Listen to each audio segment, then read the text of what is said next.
This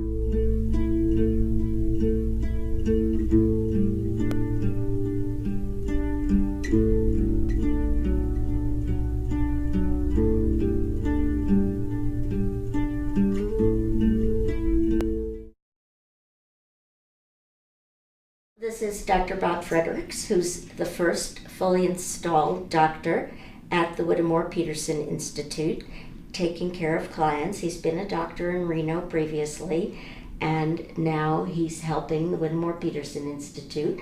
I guess you're keeping your own clients, but this is basically your new emphasis. Is it? Well, my old clients, if you want to call them clients. Oh, I'm sorry, patients, yes.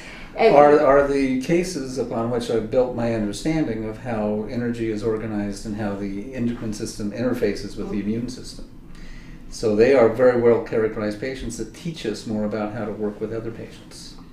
So it's really part of the project to maintain that practice. Now, what are you particularly looking forward to doing here over the next 4 or 5 years? How do you see your practice evolving? What I'm interested in is trying to understand why symptoms occur and what is health. And I don't think that health is normalizing all of the numbers that we can measure. Yeah. Health is the ability to appropriately respond and react in your environment in ways that are productive. Yeah.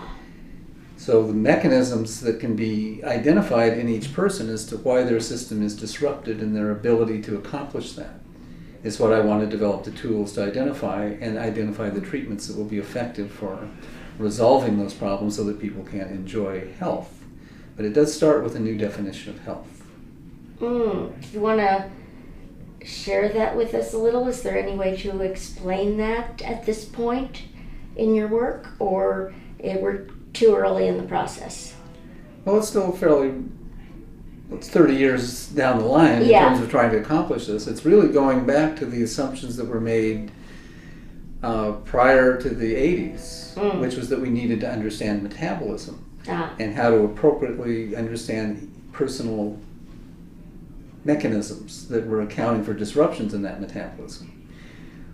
We had a great deal of difficulty recognizing how that really worked because the more things we measure, the more confusing it became. And at that point, I think we retreated to the idea that making all the things that we learned to measure normal would be the answer to health.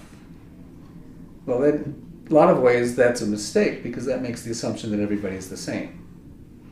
Oh, so everyone has a different pathway to an appropriate metabolism, is that? People have different ways in which they adapt to their environments. And how do you feel that interacting at WPI helps you? I mean, I'm sure there's a lot of ways, having lab facilities, although you had them anyway, but what do you think are the most important factors about coming here? Well, the WPI is committed to the idea that we should care. Yes. And there's certain aspects, I think, of the healthcare system that now have made a commitment to the idea that we don't care. We will just do things according to the rules, and that's what you get. Well, no, you have to care about that to want to change it and discover the truth. And the truth may be different than what we do today.